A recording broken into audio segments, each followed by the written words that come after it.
서울의 소리 논평.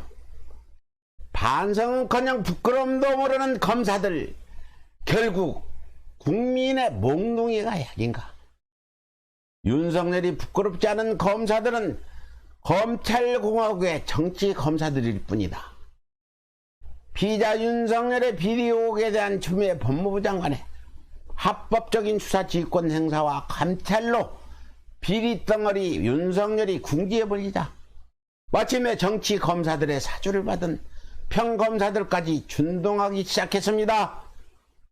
하룻강아지 법무서인 줄 모른다고 감히 국민의 명령을 이행하는 법무부 장관을 겨냥한 검난을 일으키겠다는 것입니다.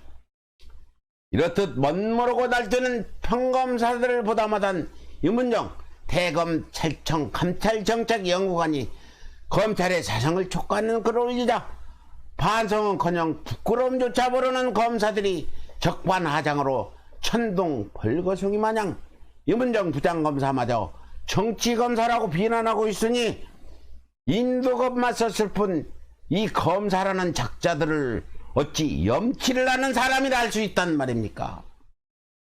지난 30일 임은정 부장검사는 검찰 내사라는 제목의 글로 이명박의 실형 확정과 김학의 전 법무장관 사건, 고 김홍영 검사 사망 사건 등을 언급하고 검찰에서 마땅히 있어야 할 자성의 목소리가 없는데 우리 잘못을 질타하는 여부에 대한 청난 목소리만 있어서야 어찌 바른 검사의 자세라 하겠느냐며 자성의 목소리를 냈습니다.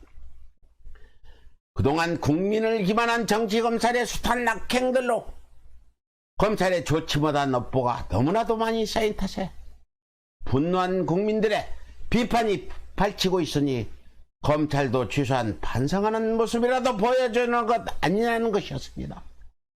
하지만 일부 일선 검사들이 정치검찰의 사주라도 받은 듯이 자성하자는 임은정 부장검사의 글에 일제히 비판 댓글을 달며 준동하고 있는 것입니다. 그들은 임 부장검사의 글에 물타기로 들린다. 이제 부장님은 정치검사다. 정작 자성은 없고 남만 비판하는 거 있는 건 부장님이다.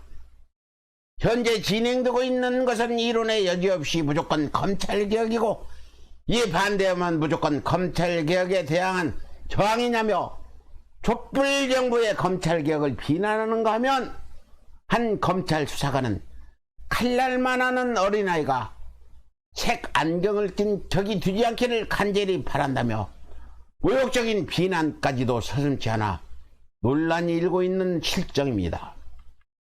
이렇듯 검사들이 지난날 검찰의 가호에 대한 반성은커녕 오히려 큰 소리로 준동하는 이유는 단 하나입니다. 이 대한민국 검사들이 지배하는 검찰공화국이지 촛불혁명이 수복한 민주국가가 아니다 이 말인 것입니다. 일개 검사 따위가 대통령보다 위인 검찰공화국에서 왜 검사가 반성을 하고 사과를 해야 하겠습니까? 그렇습니다. 대한민국은 검사가 왕인 검찰공화국이었습니다.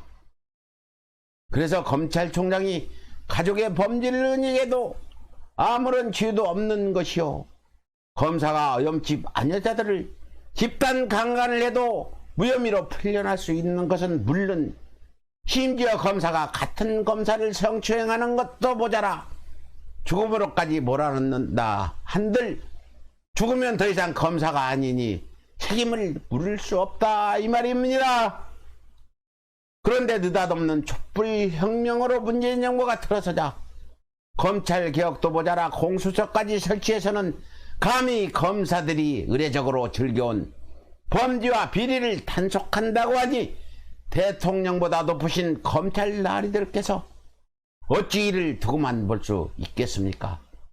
해서 지난해 조국 전 장관 가족을 탈탈 털어 낙마시키고는 이제는 수단과 방법을 가리지 않고 추미애 장관만 떨궈내면 검사들의 천국 검찰공화국은 무탈하게 될 것이다. 이렇게 생각하고 있다 이 말입니다. 이렇듯 검찰공화국의 검사들은 온전한 사람들이 아닙니다. 천일 공로할 죄를 짓고도 오리발도 모자라 오히려 피해자를 가해자로 몰아오래 옥살이를 시켜왔던 것이 바로 대한민국 검사들일진데 그자들이 어찌 부끄러움을 알 것이며 어찌 염치가 있는 사람의 도리를 안 당할 수 있겠습니까? 이에 대한민국을 여전히 검찰공화국이라고 착각하고 있는 검사들에게 엄중히 경고합니다. 작금의 대한민국은 일제 검찰이 짓밟았던 나약한 조선도 아니요 박정희 전두환에 빌붙은 검사들의 천국 군세 독자도 아닌 바로 아시아에서 유일한 온전한 민주주의 국가요 법치주의 국가라 이 말입니다.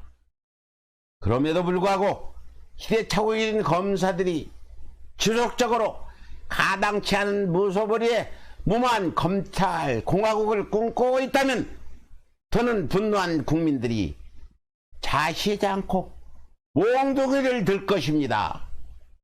이상 서울의 소리 논평이었습니다.